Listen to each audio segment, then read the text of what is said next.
You are listening to the Stave Off Podcast, the podcast that gives you the information you need to stave off illness and injuries, letting you live a happy life. And now your hosts, Nick and Christina.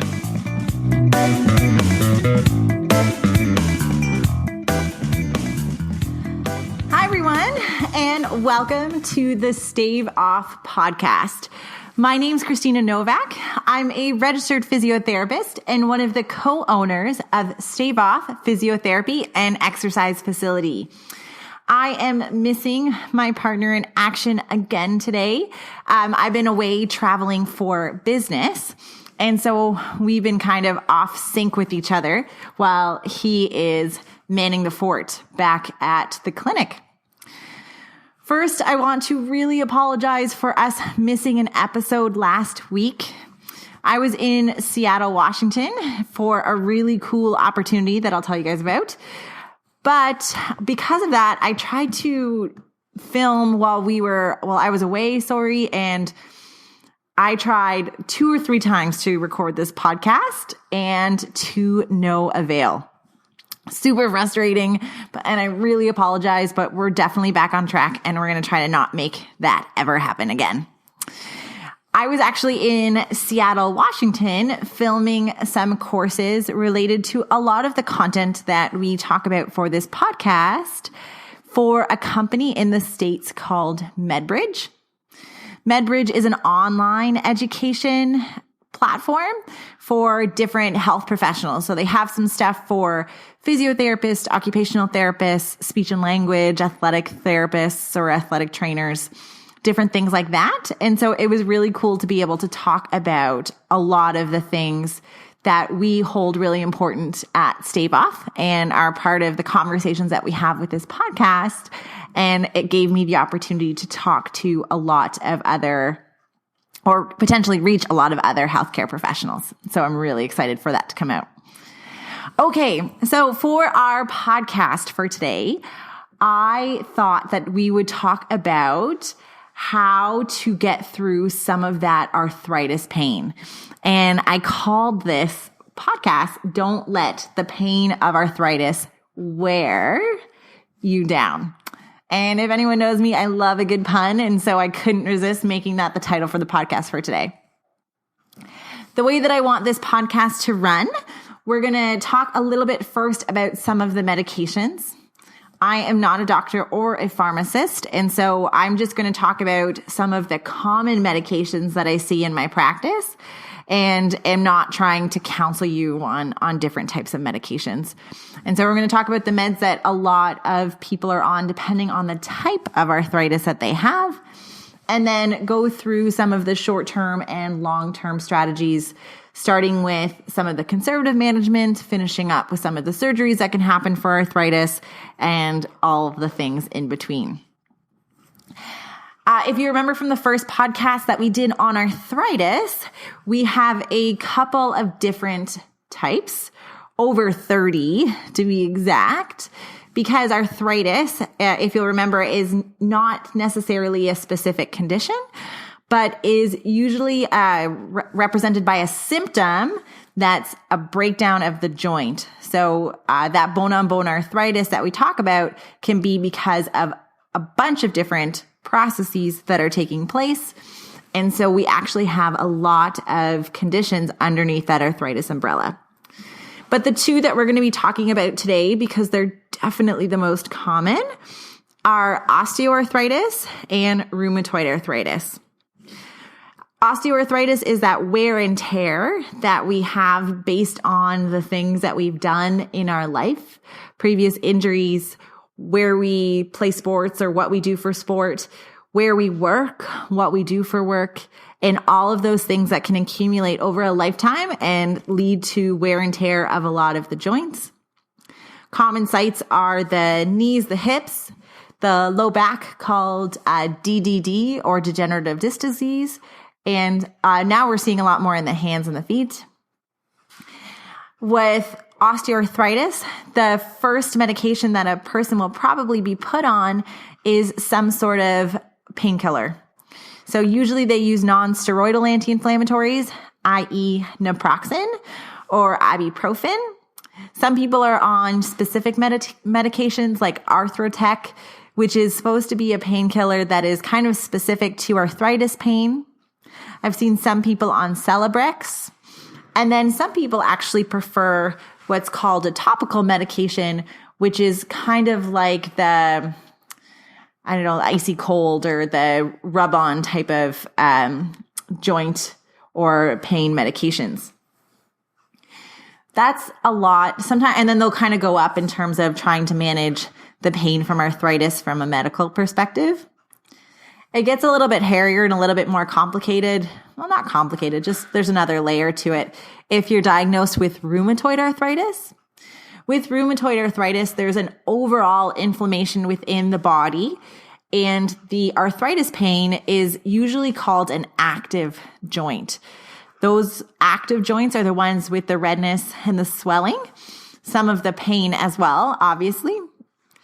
And for that, you'll probably not only be placed on some anti-inflammatory medications, but you're also placed on a medication that's called a DMARD. If you've gone to a rheumatologist and you're showing to have high levels of inflammation via a blood test. And so a DMARD is an acronym, and it's for a disease-modifying anti-rheumatic drug. It's why they use a lot of acronyms in medicine, because sometimes trying to spell these words or trying to say them can be so complicated. But a DMARD, so basically it's affecting the course of the inflammation happening through your body. So it's modifying the disease or modifying the condition. Some of the common ones that we'll see are things called Plaquenil, Arava, and Trexol. And you'll kind of be put on that for a couple of months, see if you do okay and your inflammatory markers come down. If not, you may be transferred on to another class of medications called a biologic.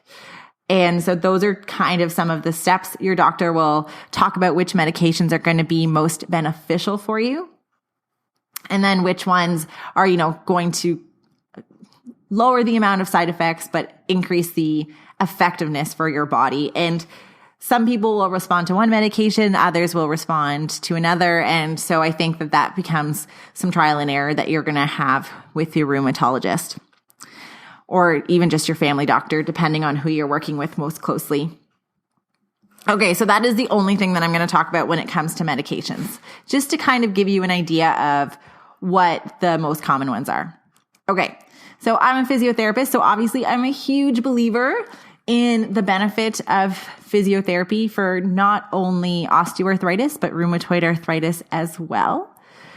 When I'm talking to any of my clients about arthritis pain, I kind of break things down into short-term strategies and long-term strategies. The short-term strategies are things that are going to alleviate pain right now. And so a lot of the things that I'll advocate for are hot or cold. Most people with arthritis pain tend to find the heat most beneficial, just because a lot of times, because of that wear and tear, you're experiencing not only the stiffness and pain, the swelling and pain, but the stiffness is one of the major complaints that people with moderate to severe arthritis are going to complain of. And so the heat, because it kind of relaxes some of the muscles around the joint, it helps them to move a little bit more freely, and that can alleviate a lot of the discomfort. Making sure that you're not putting heat directly onto a hot surface or leaning against it for too long, because it can cause burns. Just being careful and cognizant of that.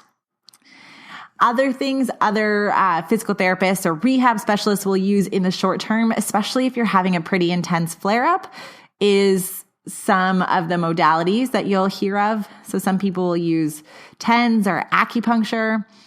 Some of the research is so-so on those modalities. There is some preliminary research that for osteoarthritis of the knee, acupuncture may be beneficial in the short term for reducing pain. And if that is your first therapy goal, then it may be a good way to go.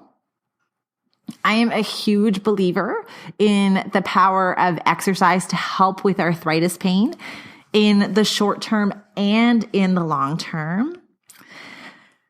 But a lot of people say, well, Christina, I try exercising, and every time I exercise, I flare my joints up, and then it hurts even more than it did before I exercise. So why am I going to do that?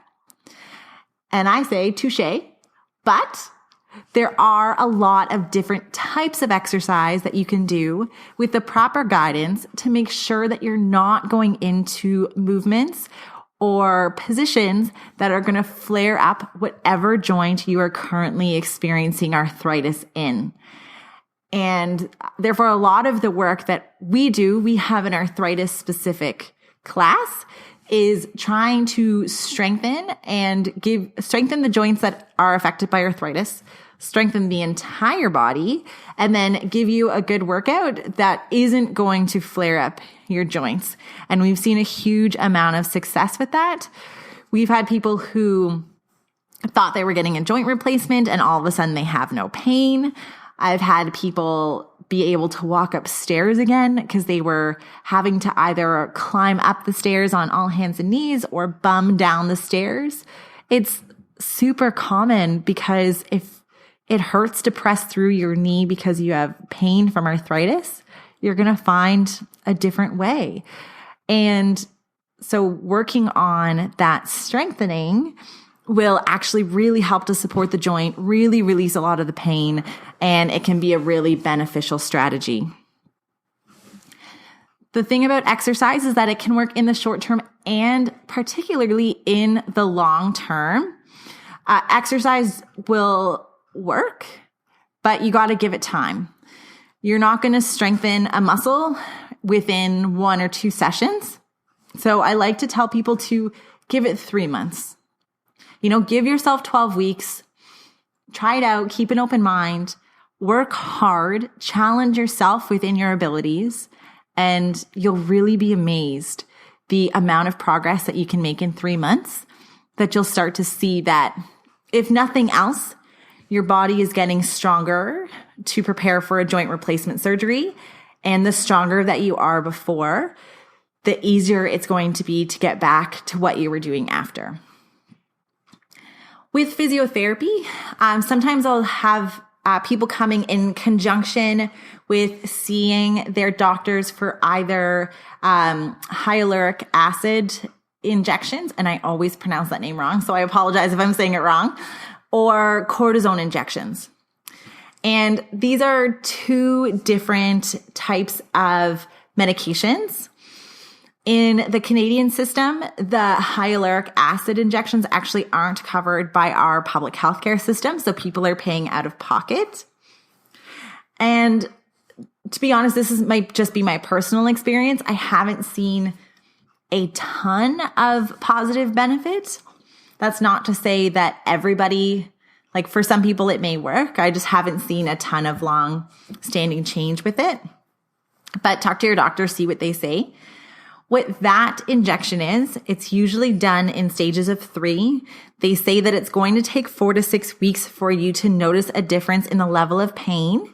And what it's doing is essentially trying to re-lubricate the joint to reduce the amount of friction that you're feeling. They do that by trying to put in a synthetic synovial fluid. The synovial fluid is the natural lubricant that your joints have. And so these injections try to mirror that and replicate that within your body. The other pain medication that's used is a cortisone injection. Cortisone injections are given every 3 months at the most. It's a corticosteroid mixed with a local anesthetic, and it's placed with a needle directly into the joint that's affected by arthritis.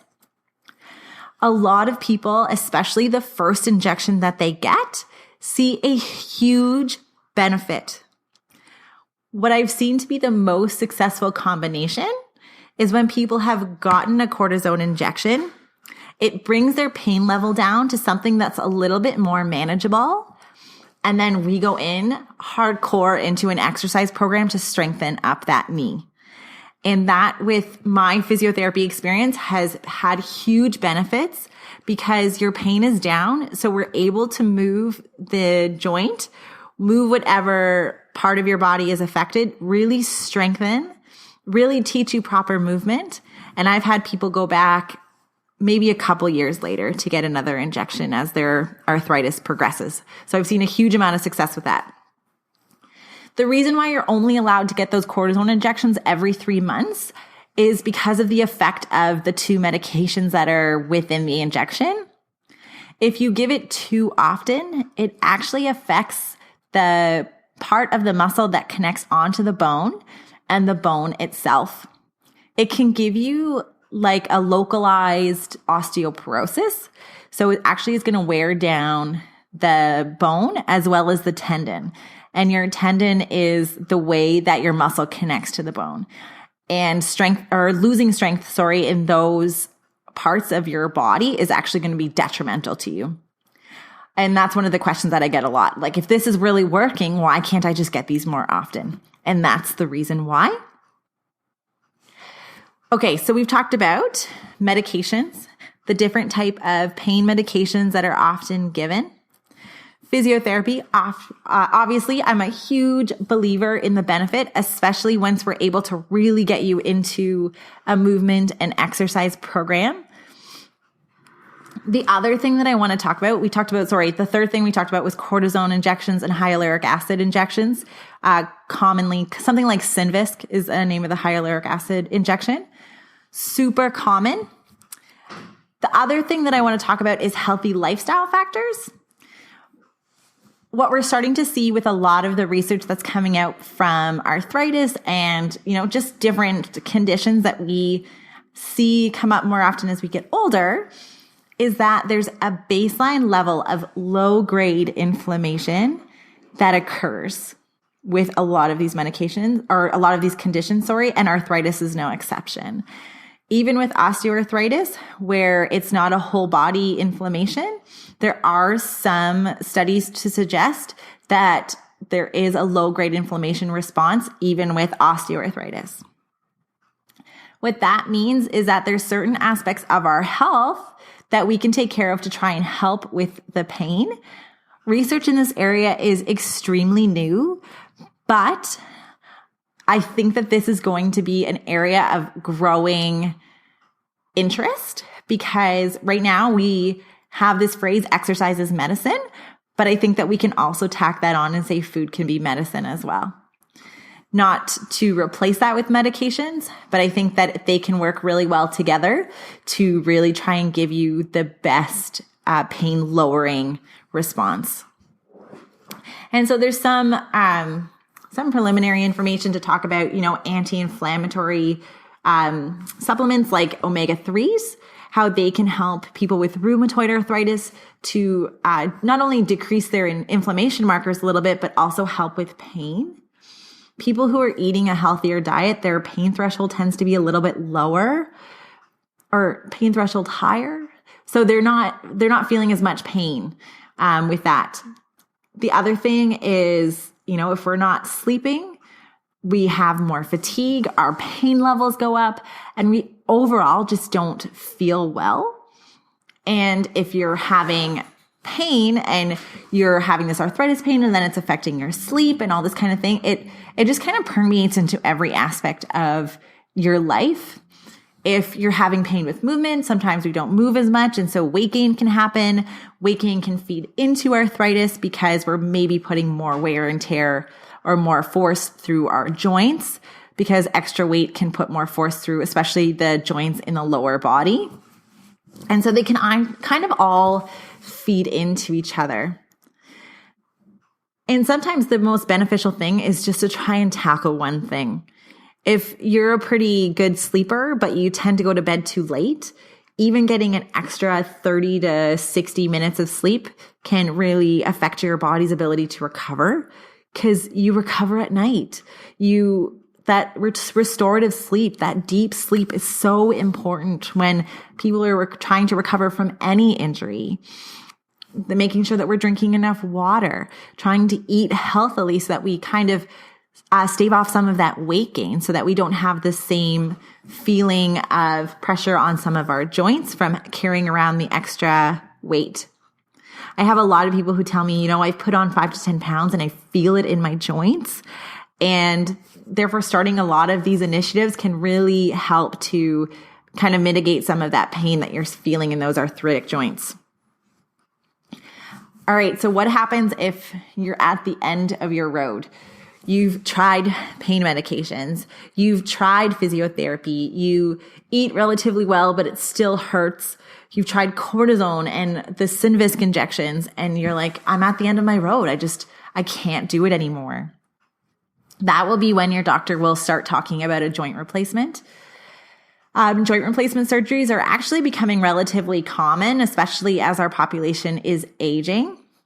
As I said before about getting into an exercise program, either specific to arthritis or just in general for something that you can do that doesn't flare up your joints, the stronger you are before a joint replacement, the stronger you'll be after, because you are naturally going to lose some strength because you're having surgery. So you're in bed a little bit more. You're not moving around as much, even though they'll get you up like day of the surgery.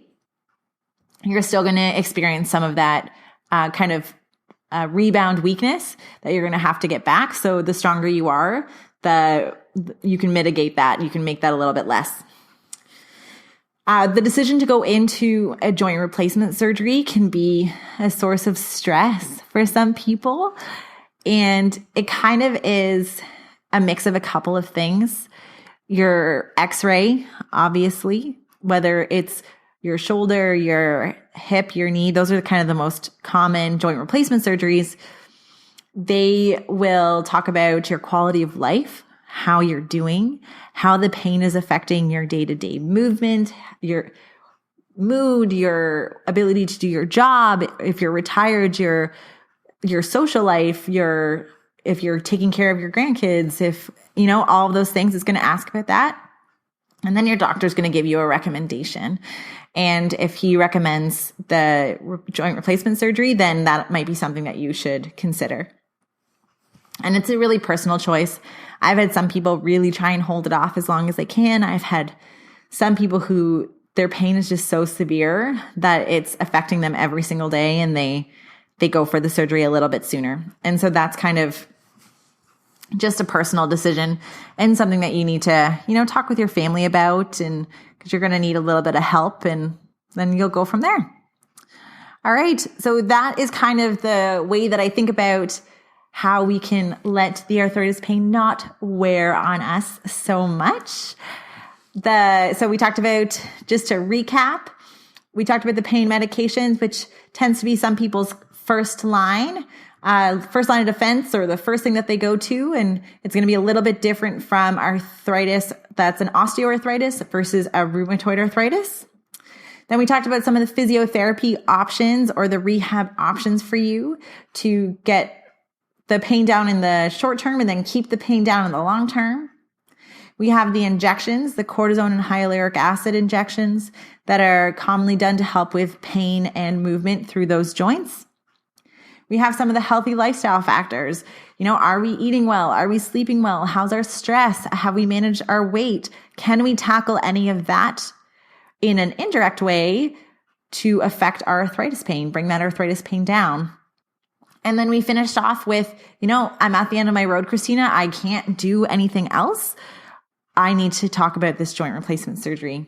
And that is the next step, kind of when we're at that moderate to severe arthritis zone. Our pain is interfering with our day-to-day, and we need to do something about it. And people have had a lot of success reducing pain with a joint replacement. It is a surgery, so there are the risks and benefits. And that is going to be a big conversation that you have with your doctor before you make that choice. And I think that's it.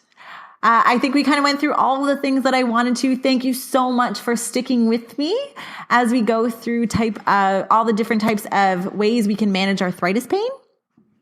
If you have any other questions, feel free to email us at info@staveoff.ca.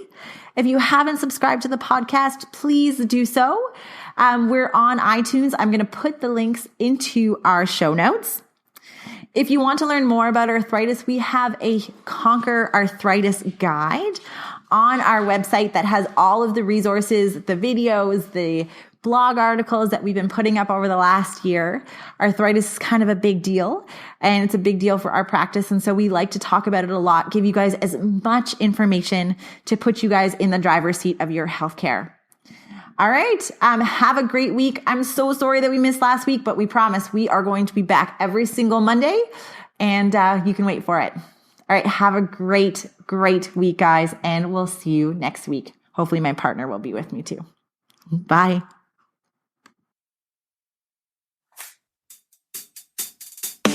Thank you for listening to the Stave Off Podcast. Go to staveoff.ca to check out the show notes and more helpful content and how you can lead a long and happy life.